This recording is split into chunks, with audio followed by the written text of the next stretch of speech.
Hello, St. Matthew's United Methodist Church. This is Pastor Kelly. And I'm Pastor Dave. And it's so great to have you with us today. I still can't get over how I moved the lights, man. Like they're just in my face. We filmed something else at the church like last week before, and I brought the lights back in our studio, and now it's like They're different. they're different. But I like it. But yeah, super excited. We're in Exodus for 2 more weeks. 2 more weeks, yep. Yeah, last week I said like we're almost done. You were like, no.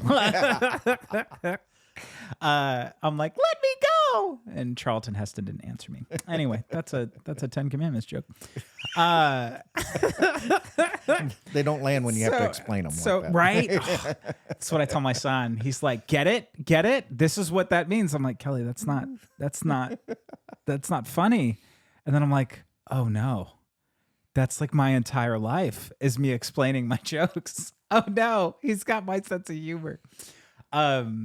Yeah, so we're delving into a non-controversial, super lighthearted topic today: the law. I don't think it's controversial. Jesus kind of cleared it up for us. So. Yeah, look at that, Holy Spirit. No, I'm as always, I'm really excited to do this. But if you haven't watched Dave's sermon, it's on the YouTube channel. Go check it out.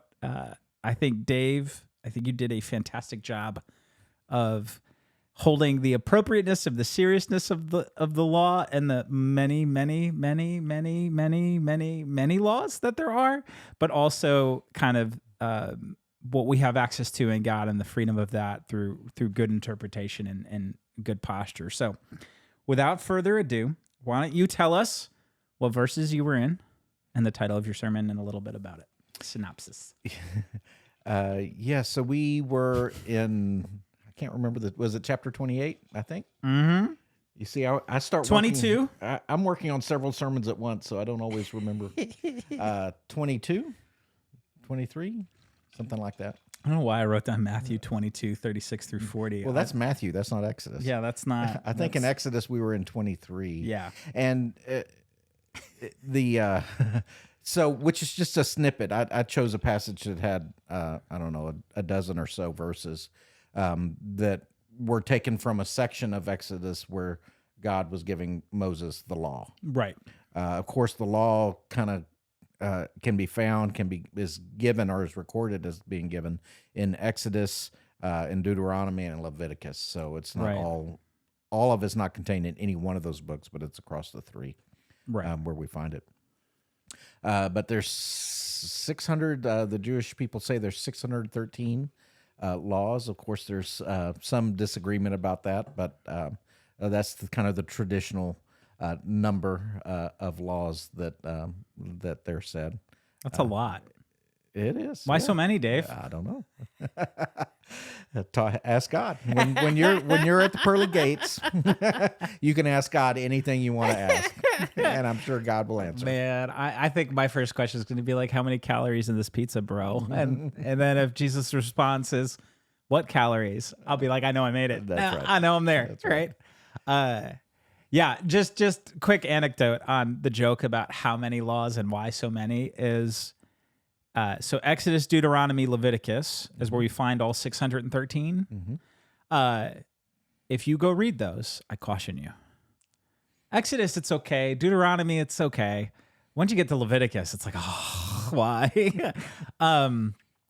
They get really oddly, weirdly specific. And I don't say that just because I'm like, not initiated with the context of all that. I mean, like, even in that, there's some really odd, like, that's so specific. Yeah.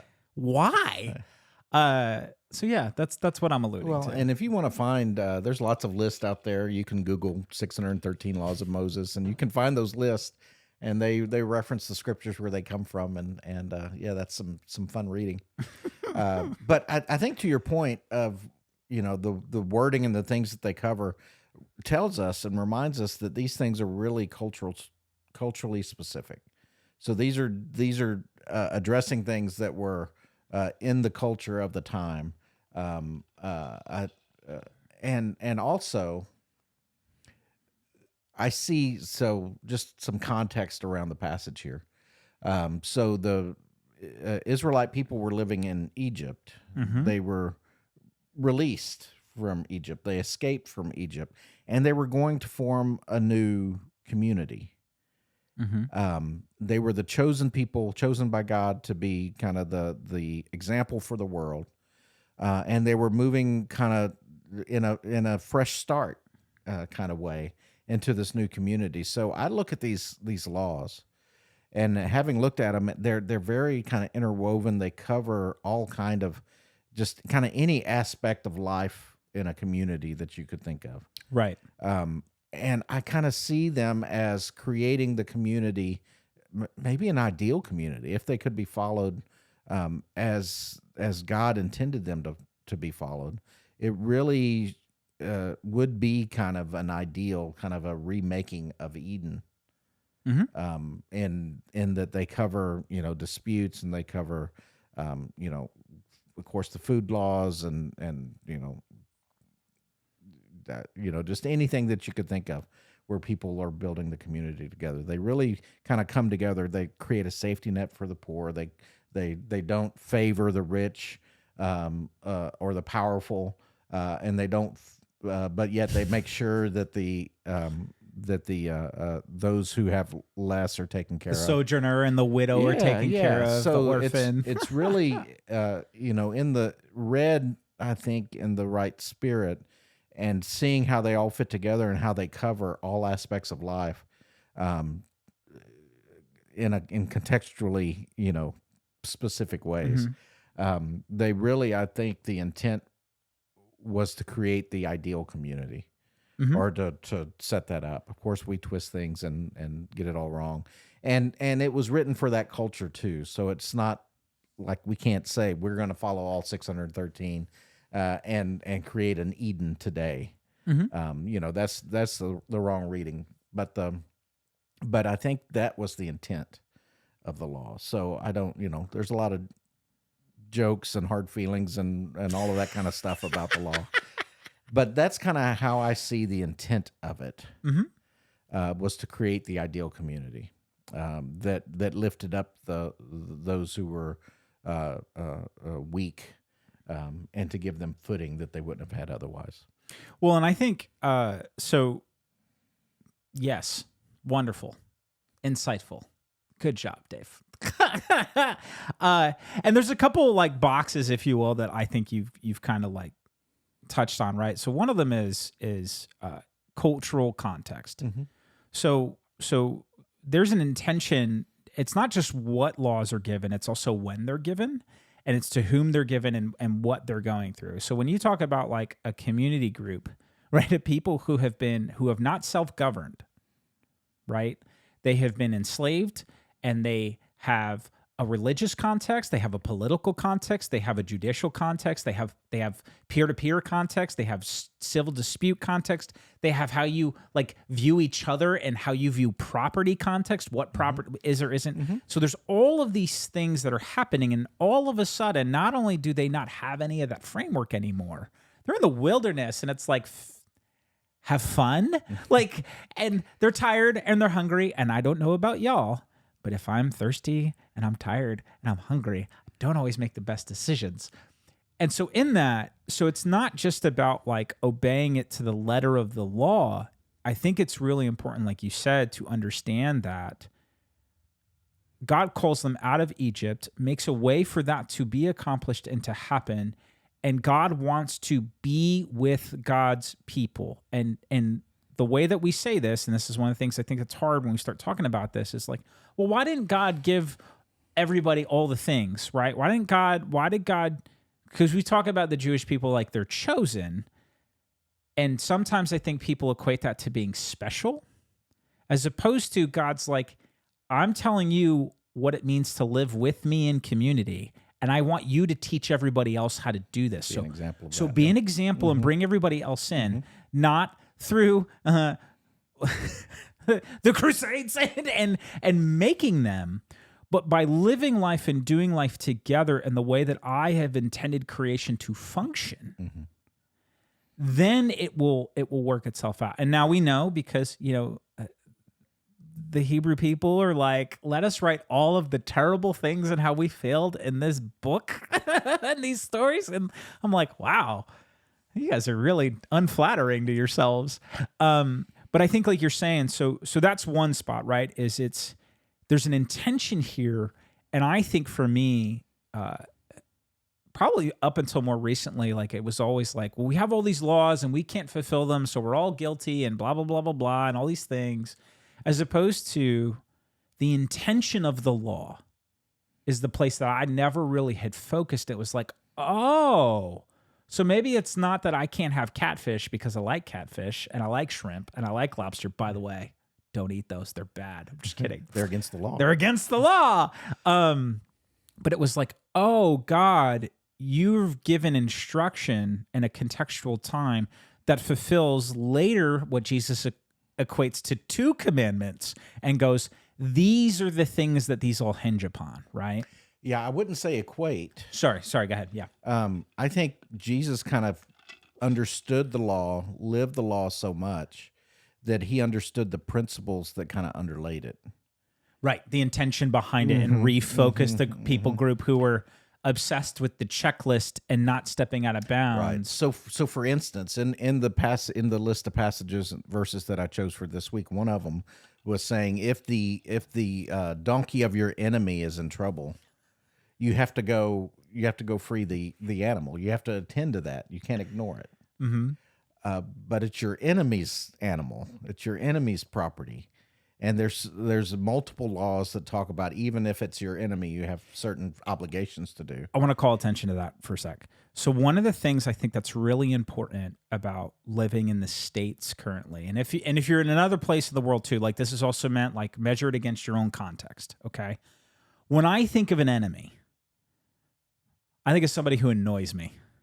I think of somebody I got beef with or somebody I may not totally enjoy. I think sometimes contextually, like when these are given, when somebody says enemy, it's like somebody who can like literally cause you serious permanent harm. I think it covers the whole gradient. The whole gradient, right? It could be somebody you're annoyed with, or it could be somebody might kill you. somebody raising arms against you. So there's this so the gradient of this, right? Like so in my context, I was like, the people who annoy me probably aren't out to kill me, and so like. What the heart, right, and the love that God wants us to have for one another, that's a really serious and pretty steep. Like, wait, you want me to do what? But they're bad.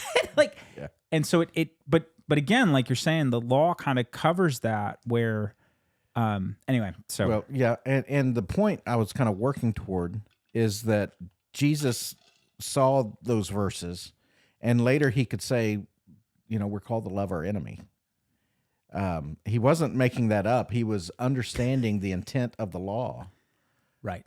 He was understanding the undergirding and what those laws that get real specific about, your enemy and how your obligations exist there, even though, they're against you or you're against them, however that works out.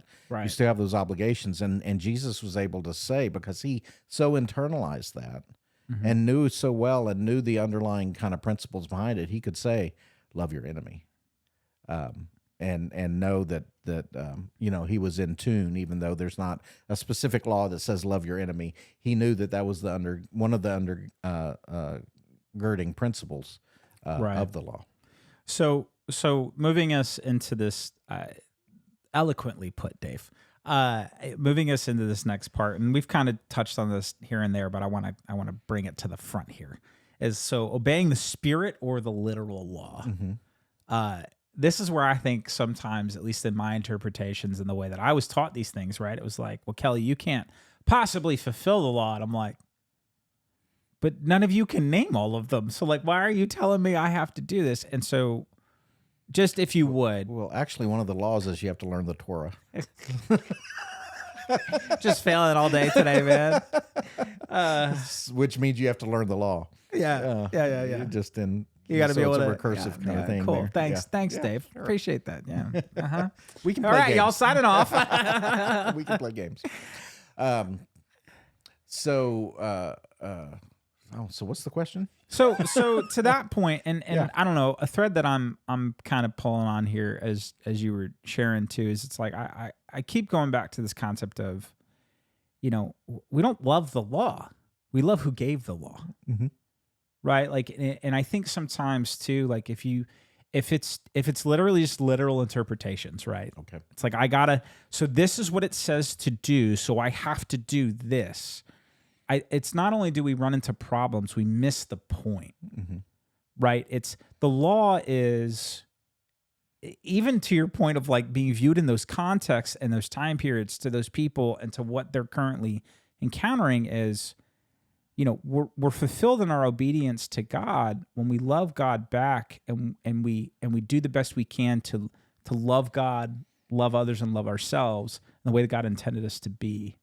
And I think sometimes, again, like the way that I was taught was, it was like, okay, the way to love God is to obey and to do all this stuff. And the way I think we're kind of talking about it, that's a little backwards. Mhm. It's be with God, love God, Mhm. and then these things kind of, Mhm. Well, yeah, Jesus kind of famously said, he was asked, "What's the greatest commandment? What's the greatest law?" And he, because he understood the law and the purpose of that, he was able to kind of distill that into two principles that are to love God with all your heart, mind, and soul, love your neighbor as yourself. And then he said, on these two principles, actually, he says on these two commandments, everything else is based. All the hinges. law, all the prophets, all of the work that God has done rely on these two principles that underlie everything else. So if somehow we think we're following the law and we're hurting our neighbor, then we're not really following the law. We have misunderstood, misinterpreted somewhere along the way. And so really, I don't think knowing, understanding, being able to recite the 613 is important, but knowing the two principles that underlie all of that, that cross cultural context and cross time, are that we love God and we love our neighbor. Right. And so we can be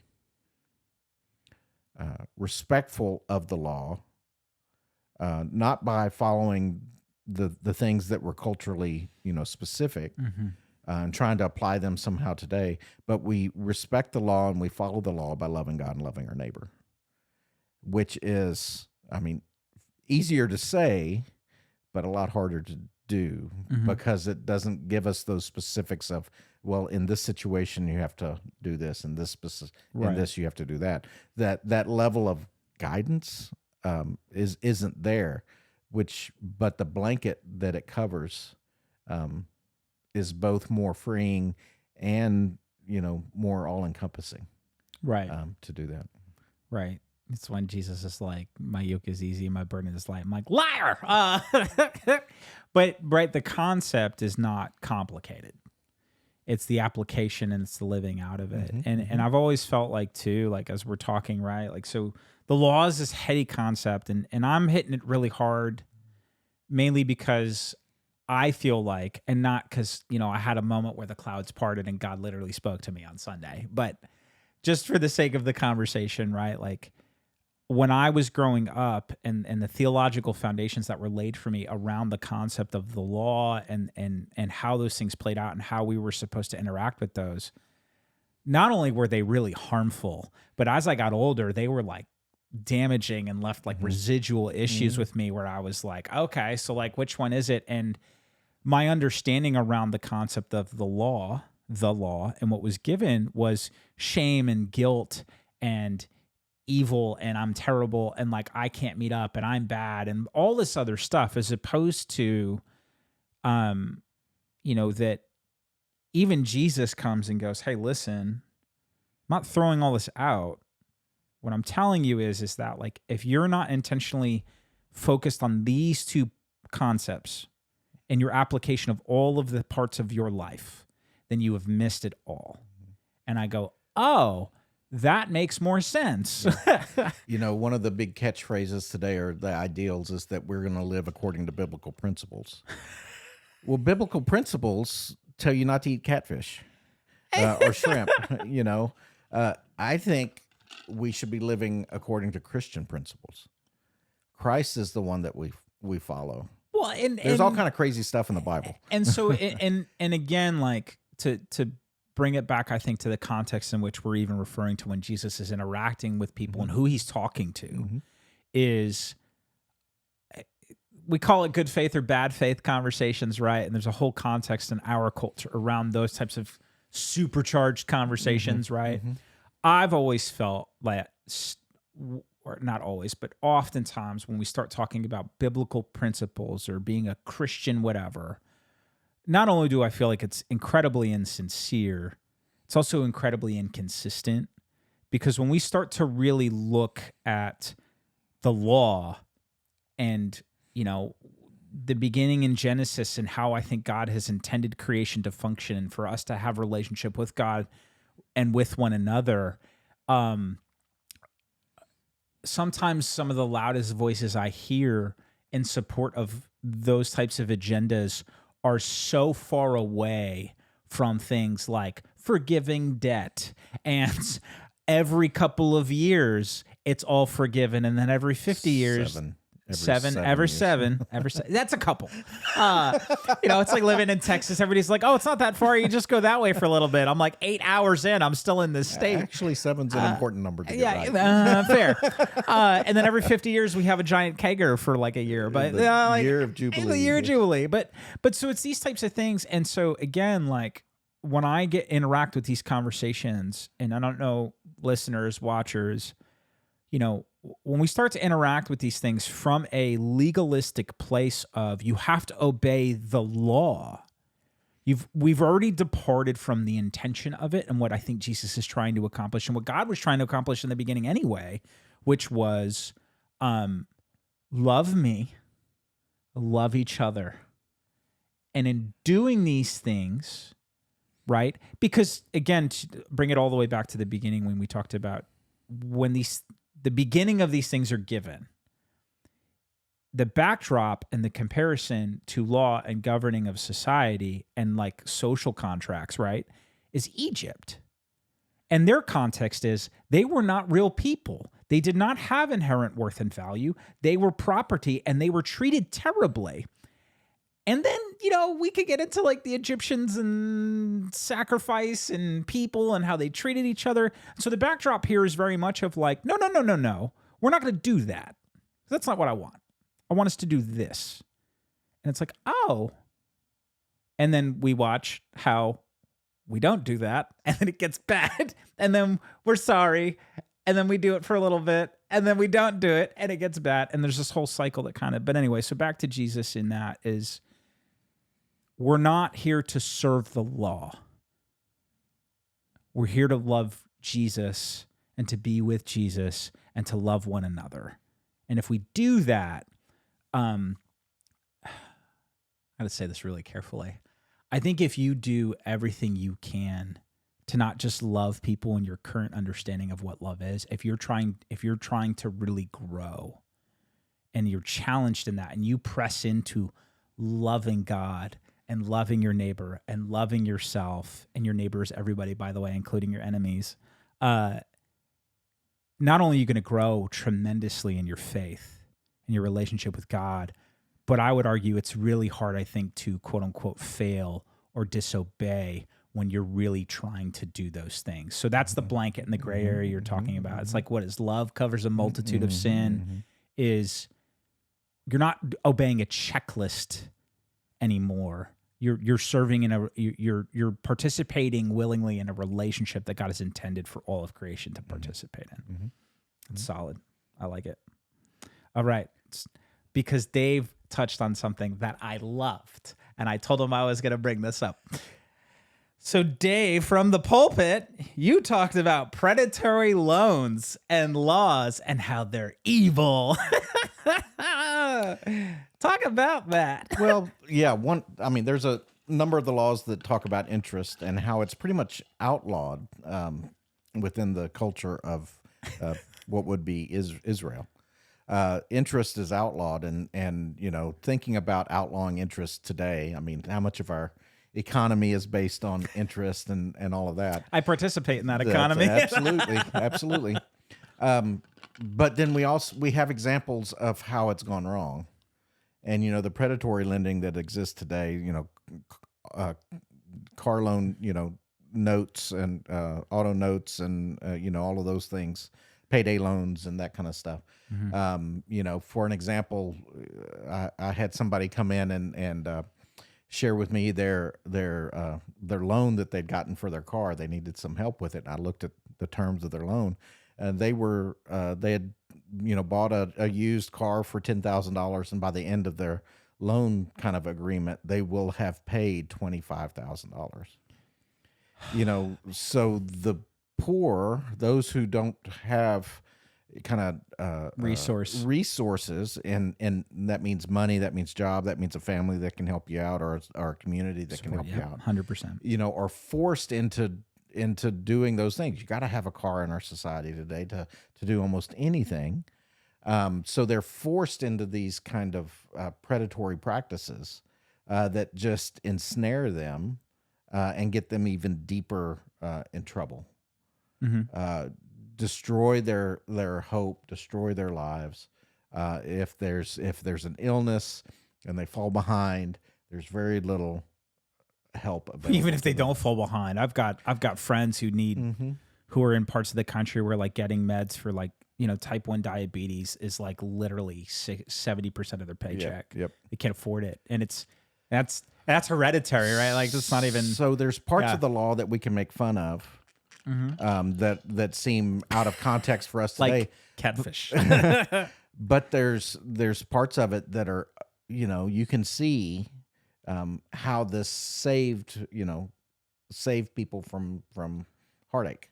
Well, and so like in that context, right? So I'm making the jokes about fish or bacon or pork, right? And like for me, it would be like, a way to fulfill the intention and the purpose of that, right? Is if I have somebody who, abstains from meat either for medical reasons or personal reasons, I'm not going to flaunt that in their face. Now that's my interpretation, right? But that's a way of like, I can partake if I want. My freedom or my choice isn't taken from me, but out of love for somebody else and their comfort and prioritizing their personhood, I can make that choice. And that's a way to kind of do that. And so I loved that you brought up loans because I think personally, I think a lot about the temple, and people are like, well, Jesus got mad and hit people, so we can get mad and hit people too. And I go, time out. Time out. You ain't Jesus. Number one, scales might be a little tilted there, but two, like they have turned that place into an interest predatory practice, and it's bad. And so when I hear Jesus talk about money, I can insert big name Christian money people in here. And again, like we're trying to figure out systems and ways to do this and to honor God with this. But part of the thing you're talking about is the severity and the seriousness of this is that we're talking about resources that directly impact how people get to live. And the Christian, right, the believer who wants to love God and love God's creation and love neighbor well is going to be aware and has to, for the person, is figuring out how to navigate things that are either objectively evil or sinful, or is figuring out how to navigate and live in a world where that's a struggle. So this is a context, right, that I think our current culture, no matter where you're at, whether you are a person who has resource, whether you're a person who doesn't have any resource, or you're a person kind of in the middle, we have a lot of current conversations culturally where I think being people of God who like do this well, and I don't mean take care of our finances well. That's fine if you do that. I mean like the way that we are charitable with one another and the way that we look out for each other and we love each other in this context is one of the places we can, quote unquote, to coin the phrase, put a flag in the ground as a community of people who like really love God well. Because this is a place where so many people struggle and don't have hope. And you want to talk about people who are like literally living in despair is what do you do when you can't pay bills? And Or you're making those choices between your meds and food and rent and air conditioning, you know, as we're sitting here in 105 degree day. and it's like 90 in this room. You know, maybe you have air conditioning, but you can't afford to run it. Or you have to choose to do that, or, you know, between these other things. And so all that might sound overwhelming. And before we get into the next thing I want to touch on, Dave, you said something Sunday that I also thought was wonderful and brought me a lot of peace. You said something, I want you to frame it in the way that you said it, because it's better than how I'm going to say it. But you said, what I heard you say at least was that it's not my job to tell you what to do, because then I would be enforcing my own law upon you. Kind of explain that in a way that people will understand, because I don't think what I said made any sense. I don't remember saying it like that. Okay, how did you say it though? Maybe you're remembering. So I talked about how the law can influence kind of our decisions, but it's because it's contextual. It's not going to cover everything. That was it, yeah. And so the example I used was, so say you're buying a car and you want guidance from God if you should buy an electric vehicle or a gas, gas vehicle. And I just said, I'm not going to weigh in on on that. That's something that you have to decide. You have to figure out, right? In your walk and the way you read that. And that's not to say that we should always choose things for our own comfort or our own desire. I think God does call us into making difficult decisions, making sacrifices and whatnot.